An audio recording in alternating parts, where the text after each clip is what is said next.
podcast called My Sister's Keeper, and just wanted to ask you guys a few questions because I know Justice for Georgia, you have your organization, you're involved in the protests and everything that you stand for, and I wanted to get your opinion and perspective on a few things.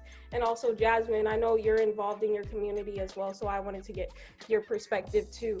Um, so I guess like my first question would be, what are the ways that your organization has tried to demand change within a particular community or your community for Justice for Georgia? And then Jasmine, I'll ask you how you have done that and how you've been working towards that.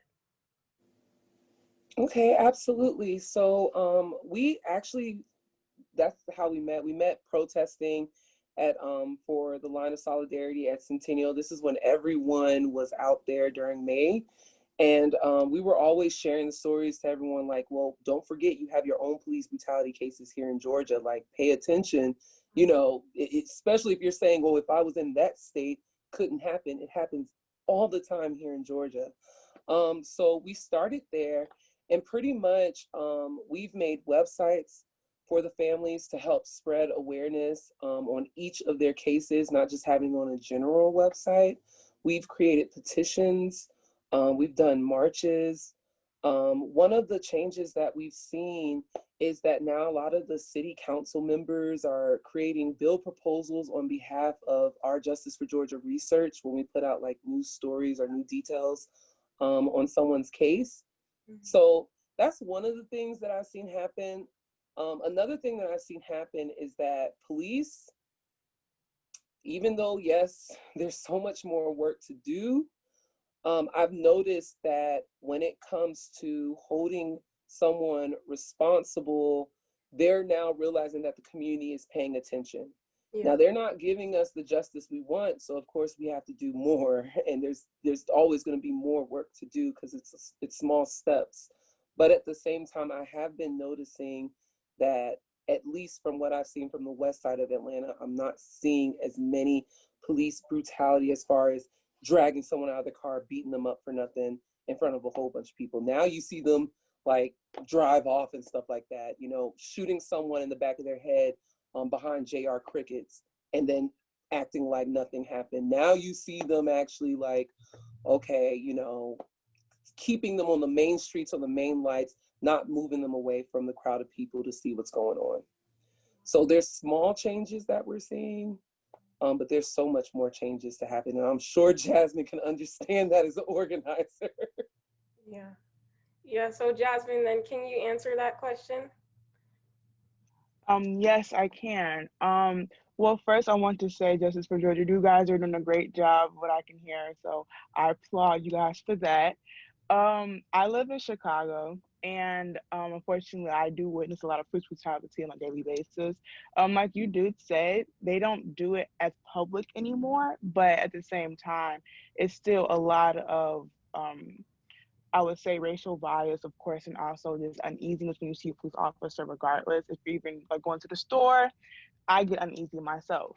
But some of the things that I've been trying to do in Georgia, but also here, is starting off small. So like for example, I know for it's the Senate runoff for in Georgia, and I'm trying to like have people, especially like my age group, that can vote, like make sure that they actually know they register to vote and why they should vote for the different issues, especially on the case of brutality.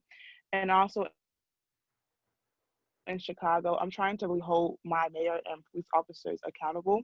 Unfortunately, like I'm still trying to get in contact with her.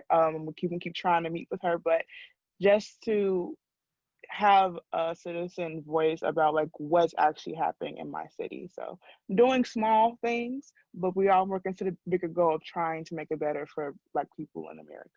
Yeah. Yeah. I just want to say like that's what you guys are doing is necessary, and I'm inspired by what you guys are doing, honestly. So thank you for your efforts. So um, I wanted to ask you, what has your opinion on 2020 politics been? Yeah, anyone. Um, Yes. go Oh, ahead, go you ahead, go go ahead. ahead. Oh, you Oh, go, you go ahead, sure? go ahead. Yeah, I'm Okay. sure. Go ahead. So pretty much, a lot of people talk about 2020 politics like it just like everything just came out of nowhere and we couldn't have seen this coming. Everything that happened this year had been built up in the past, and it was happening right before our eyes. But I don't think people necessarily pay attention to it because it wasn't really in our face. Even with the pandemic, when the pandemic started, and the response, at least in the U.S., was so slow and terrible and unorganized. That wasn't by coincidence. It wasn't just because Trump was bored and doing other stuff. It's because when Trump came into office, one of the first things he did was he got rid of the pandemic team that Obama set up. Yeah. So he left us ill prepared for a pandemic, even though other countries and also the Obama administration, they realized like, something could break out at any moment. It could be, swine flu or bird flu or anything. So that was one of the things. And then also like how heated some of the protests were after George Floyd and how heated they are now over the Trump election results. People act like, wow, I couldn't have seen it coming. Like, well, no, Trump supporters have been saying a lot of violent stuff before. People have been fed up with police brutality before for years. So it's just, everything was already building and building, and it just came to a head this year on top of everything else that we had to go through. So to me, this is just reflection on the direction that politics were building in, and not necessarily some random year like, oh my God, this year in particular by itself is just so terrible. Like, no, it's been years been building up horribly, horribly, horribly until this pandemic, which also helped spark off a lot of protests and things of that nature based on how people already felt. Right. I could totally. Oh, go ahead. Go Oh, ahead. Go no. ahead, host. I wasn't gonna say anything. Go ahead. Oh, okay. I didn't want to over talk nobody. No, you're I good. was wanting to say I totally agree. Especially because just looking how the political this was a build up. I think honestly and truly too, because we were at home because of the pandemic, we're able to actually see what's actually happening in our own backyard. And the media, of course, plays a big part of it too. And I believe social media has been growing throughout this time. If I'm not mistaken, I want to get my facts like misconstrued, but when unfortunately when Trayvon Martin passed away, and that when Black Lives Matter actually started on Twitter, that's where it started building up. And then now we had videos and pictures, and now it's just more, of course, a common thing we're seeing. But we were all sitting at home because we didn't want to get sick, and so we were able to do more research and actually see what's happening. I think when we're before 2020, we could distract ourselves more from it. Now it was just like you couldn't. It was like actually happening to you at the same time. So I believe like people were disillusioned. I mean, it was a lot to take in at once, but I believe like this is always happening. We just choose to ignore it or choose to distract ourselves from something else because of what goes on in our daily lives. Right. So you guys were kind of going into the protests, and I think not that this was one that I want to completely bring attention to take attention away from the others, but I think it's important because of what happened during the Kenosha protests for Jacob Blake, when a 17-year-old, Kyle Rittenhouse, when he walked out with a machine gun and killed people. It doesn't matter how many people were killed, it's the fact that people were killed, and it's the fact that he was handed a water bottle. And I think that that's blatant disrespect. I think that that basically sums up the flaw within the justice system. And if people are saying that there's not a problem at this point, after seeing what happened there, then we're tricking ourselves. We're fooling ourselves here, And I'm smiling, but I'm very upset by this. Like, this was something that really, really hurt me because you see the discrepancy right in your face. It's blatant at this point. But anyway, I wanted to just get your ideas on that whole situation in Kenosha. So when Kenosha happened, protests had already been going on continuously since May. And honestly, when it happened, I couldn't even say I was angry I couldn't say I was pissed off. I'm tired. I'm tired. Like, I'm so tired. And I tell people that all the time. I can't even be mad anymore. I'm just tired. I'm tired. Because when it comes to the fact, I'm gonna talk about Kyle. When it comes to the fact that you came out of state to do this, you came out of state, you knew what you were gonna do because you came out of state with your weapons. You knew what you were gonna do. And the fact that they are treating him like he's a kid and treating him like, oh, he didn't know no better. And for our president, which you can't give Donald Trump too much, but what the hell was my response? Because for our president to then compare it to a golf game, where are you mentally? I have to ask, where's the empathy? Where's your heart? But it reminded me so much of the protests that we saw here, where we would be working hard to be solution-based, to be, this is, remember, I used to tell people all the time, don't say you want change. Know the change that you want. Say it, yell the change that you want. Yeah. The fact that we have been peaceful here and people would come out of state and light things on fire and just escalate things so much to the point where us organizers were being threatened and being monitored as if we were the ones that were doing it. It shows that even when we're up to here with our pain, y'all still find a way to just shit on it. Excuse my language, but you do. You don't care about our pain because you still make it into a purge game or into a I don't even know how to describe it, but all I have to say is that when that happened, I was tired. And then when they bonded him out, I was tired. I can't say more from that because if I keep getting angry every single time y'all do something, I'm gonna end up killing somebody. I'm gonna end up probably burst into a whole bunch of confetti, just like blowing up myself from like all my anger and my hate. Plus, to remember why I'm in this fight. I'm in this fight for peace. I'm in this fight for equality. So I can't let the hate taint me, even though I see it. Justice for Georgia, we work with families. So sometimes a mother will call me. I know no one gives a damn about my son being killed by police. Those are the hard conversations that I have to listen to every day. And just all of that to happen. And you guys hearing people say, that's the one that shot, that's the one that did it, and you guys almost protected him in a way and made sure he got home, knowing what he did. It's just disgusting. But I always tell people, pay attention. Don't forget details like this. Mm-hmm. Because when it comes to us, what's that young man that had a gun license that was sitting in his car and his stepchild and his wife were in the seat, and he said, I have a gun license right here, and that officer shot multiple times into the car. And then when the woman asked, why did you shoot him? The officer said, I don't know. Mm. Come on. Yeah. But it's good. I always tell people, keep looking, keep looking at stuff like this, and don't forget, because even that stuff is going to build into a reaction. And at that point, my good trouble that I've been trying to raise, and like how Jasmine's been saying, been trying to talk to these mayors and these state reps, that's when I have to step aside.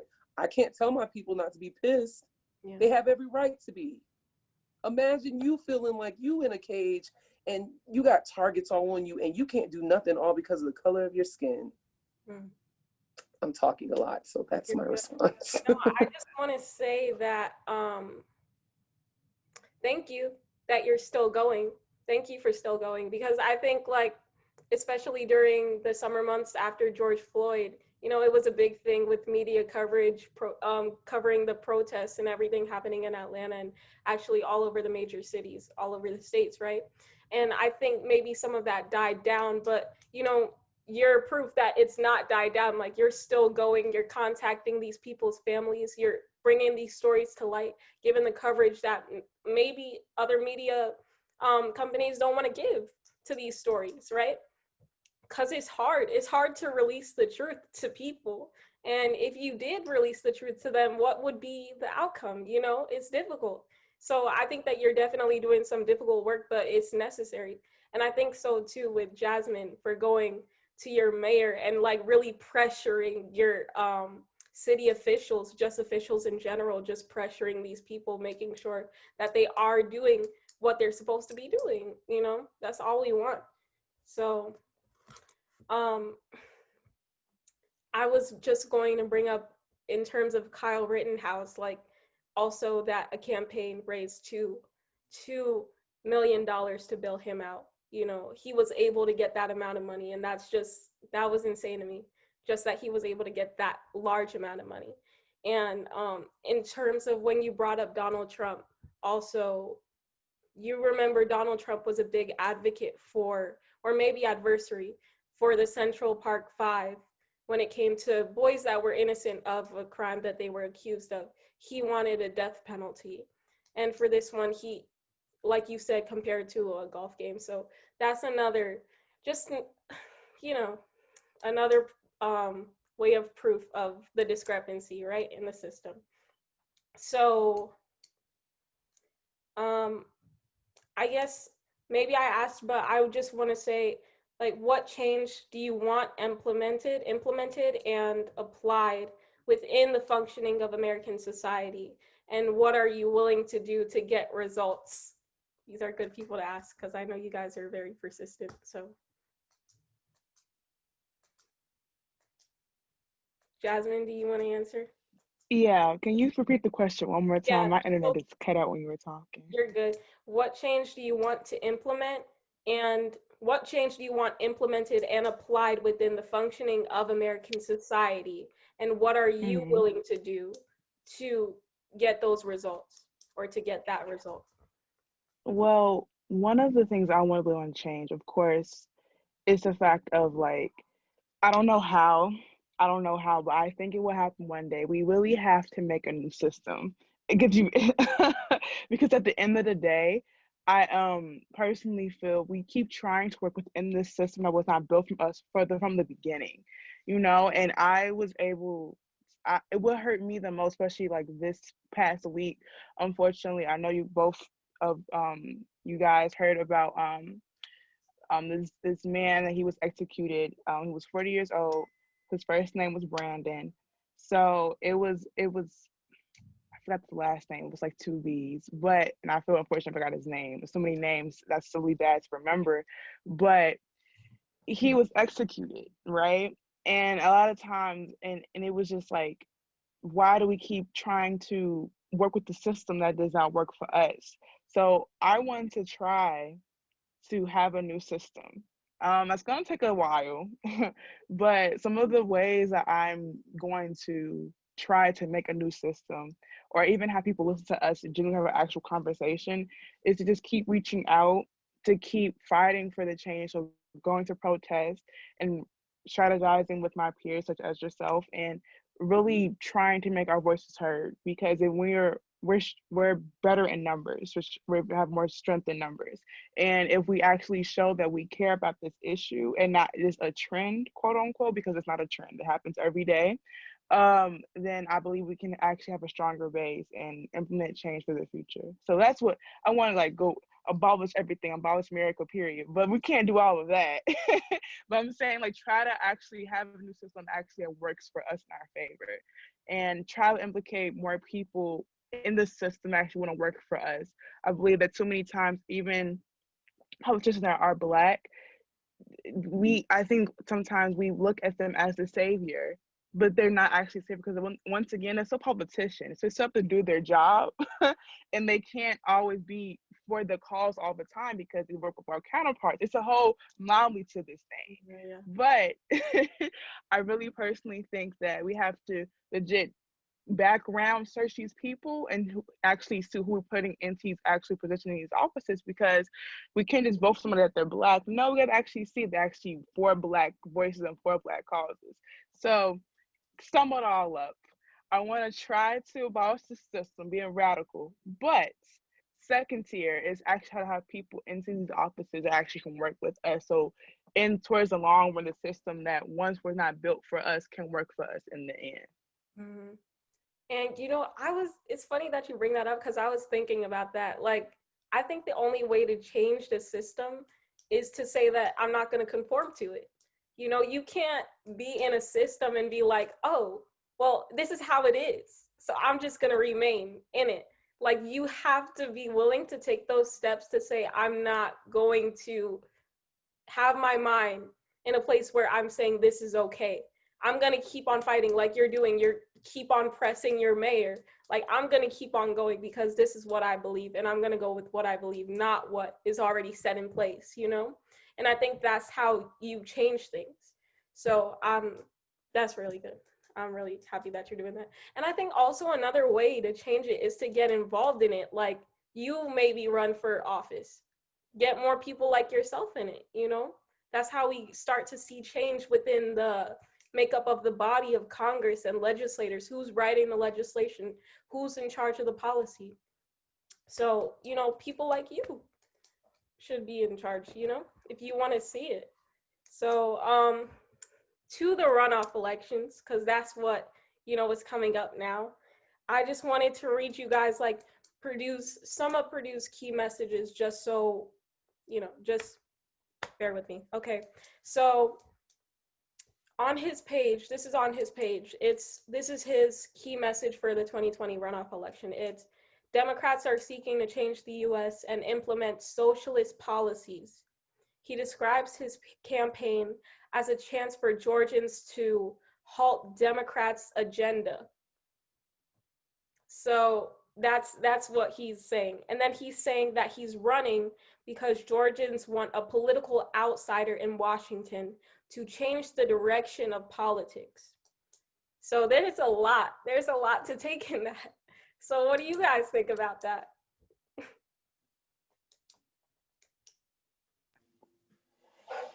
So it's a lot to process. Mm-hmm. But real quick, I'm voting for you, Jasmine. All right, go ahead. Me too. Me too. But yeah, it's a lot to process. So first of all, as somebody who is a socialist, I wish they would stop calling Democrats socialists. They are not socialists. They're not close to socialists. If you were to talk to people from an actual country with socialists, they'd be like, no, they're like conservatives to us here in our country. So to hear them keep saying that, they're intentionally lying to manipulate people, and I'm really tired of seeing that happen. So that's one issue that I have with what they said on there. And then, I've seen their ads where they keep saying, they keep showing the AOC quote where she says, we want to win over the Senate so that way we don't have to negotiate. And they keep saying, see, these Democrats, they're crazy. The Republicans do the same thing. They don't want to negotiate with Democrats. Yeah. They just want to shove through whatever bills they want to pass, which we've seen from, while Trump's been in office with McConnell, just shoving in all these type of bills or getting all these judges in. They've been processing these judges so fast, or putting people in positions in the government without any type of approval process or anything, and no experience, nothing. So that way nobody can vet them, nothing. And these people are just corrupt and everything like that. So, and also the political outsider, I also want to touch on that.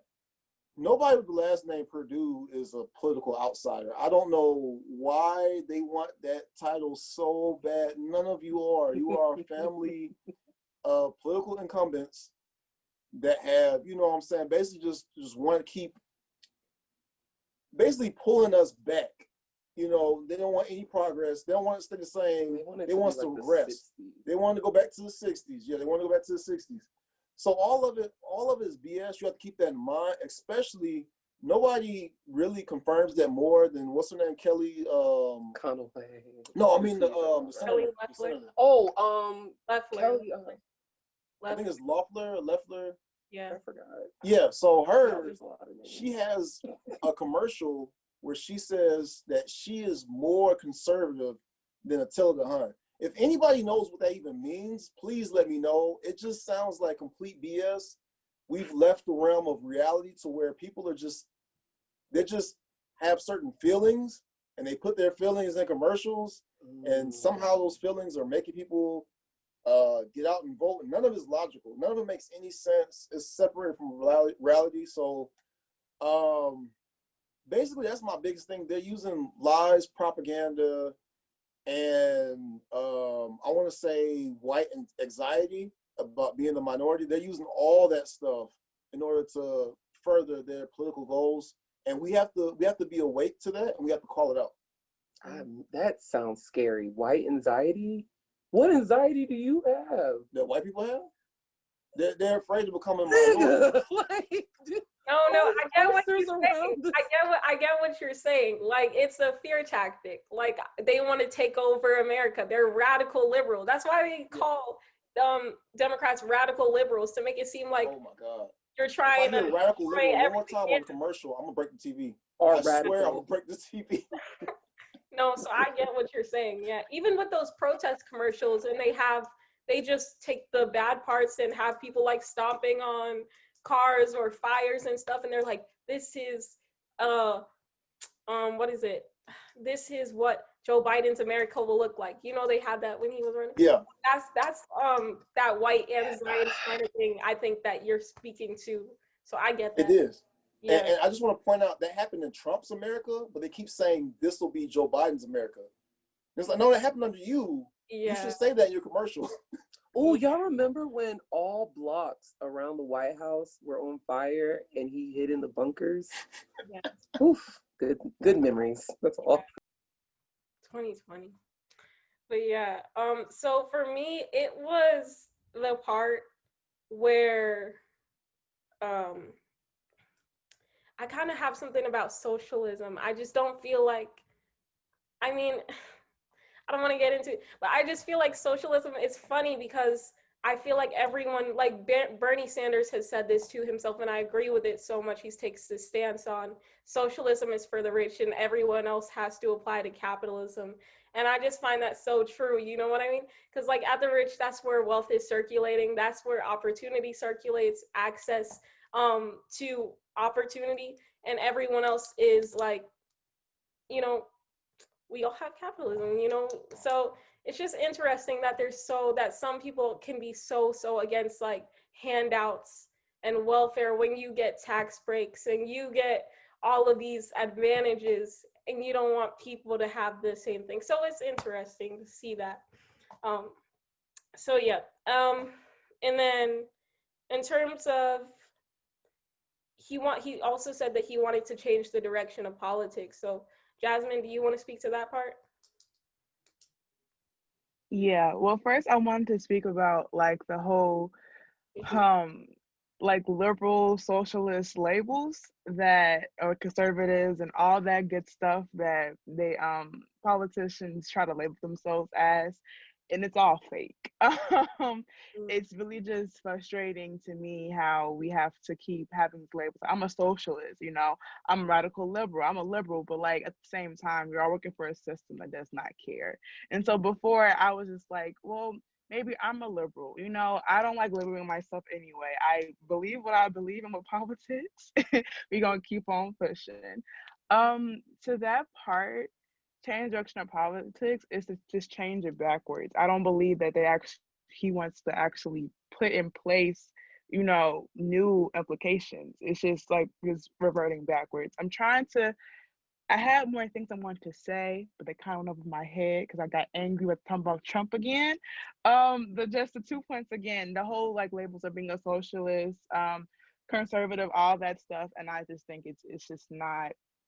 We're getting too, I think, too segregated with our politics when all in like for real they all merge together anyway. I don't believe like why do we have to keep having separate groups? Yeah. Like they should just be all together regardless. Two, I believe reverting back, not actually changing a new wave or direction. It makes me upset because too, like of course President Obama wasn't the best president. He was an amazing president, you know, because nobody's perfect on this earth at all. Right. But we made so much change to the point where I just feel like we keep going backwards. So, you know, all the change that we implicated that we don't even talk about what he did, it's just like Trump kind of just took it all back. And it's just like, why, you know? And it actually helped him in the end too. And I feel like now we're keep going to have to go backwards till we have to like project forward really fast. So hopefully we have that under Joe Biden and Kamala's presidency, but we gonna fingers crossed, hope for the best. I'm not losing hope in America, but I'm tired of America not hating me for just be my color of my skin, even though I actually love politics and you know I can appreciate America, but that's a different story for a different day.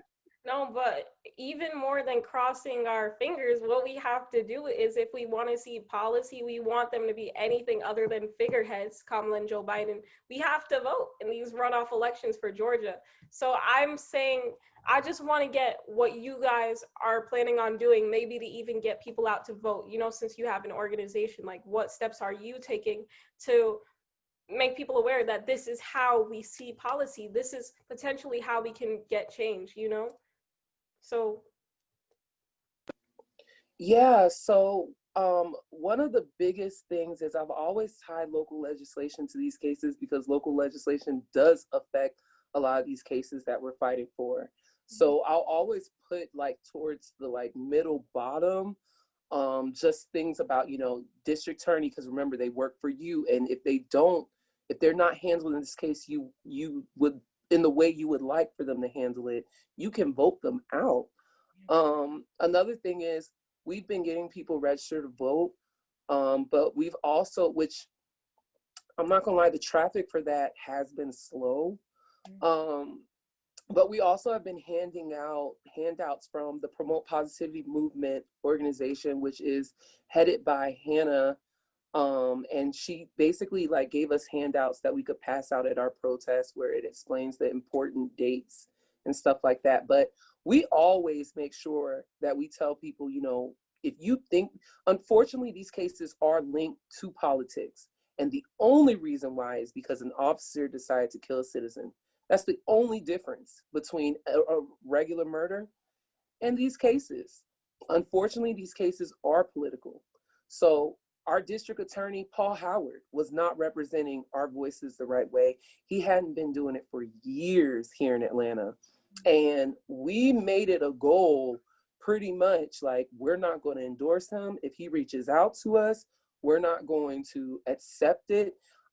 Miss Robinson, who is the third co-founder, she's Jamar Robinson's mom, who's the third co-founder of our organization. She actually held a march where she had all the moms come together, and NAACP ended up inviting Paul Howard to it. And he saw right then and there how his community truly feels about him. Very disgusted. Thankfully, when that came out and when the public saw that and how he was and learned, oh wait, the district attorney can decide to move forward with these cases or to keep them on hold, people band together to get him out. And now we have a new district attorney who, you know, like Jasmine said, you're still in politics and you're still for the system. So, you know, I can cross my fingers and stuff like that, but I also know I have to hold you accountable, just like I know Jasmine does. I got to hold you accountable. I got to show up. You know, you got to see my face. I got to see your face. You got to look me in my eyes, and I'm going to look you in your eyes to make sure that you're really doing this the right way. But we just make sure that we always tell people, like, these are the important runoff dates. And the good thing about it is that I noticed here in Georgia, a lot of organizations changed their focus from what they were focusing on to local legislation. So you have a lot of organizations canvassing the area, making sure that people know, you know, hey, if you weren't able to get registered to vote, but you turned 18, you can vote in this runoff, and it's just as important. Mm-hmm. Yeah. Okay. Well, I just want to thank you guys so much because I appreciate what you all are doing. Like I said, I am inspired by you and both motivated by you. So thank you. Please keep on going. Please keep on encouraging people to vote in Georgia in these runoff elections. It's very important, as well as local elections as well. Thank you so much for being here tonight. I appreciate your time. I appreciate your conversation, and I appreciate your effort. And thank you guys. Thank you for Thank having you. Thank us. And you. nice to meet you, I'm inspired Jasmine by both Buddha. of you. Thank you. Okay, Victoria, please give us all the contact information. Yeah, can you send her @name to the DM and we'll Yeah. follow What? her. Can you send her @name to our DM like you DM'd us and we'll follow her. Okay. Thank you. Yeah, I I'll send her. appreciate it. Yeah. Okay. All right, thank you Thank you guys. guys. Have a good Bye. evening. Thank you. Bye. Bye. Good evening, everyone. Good evening.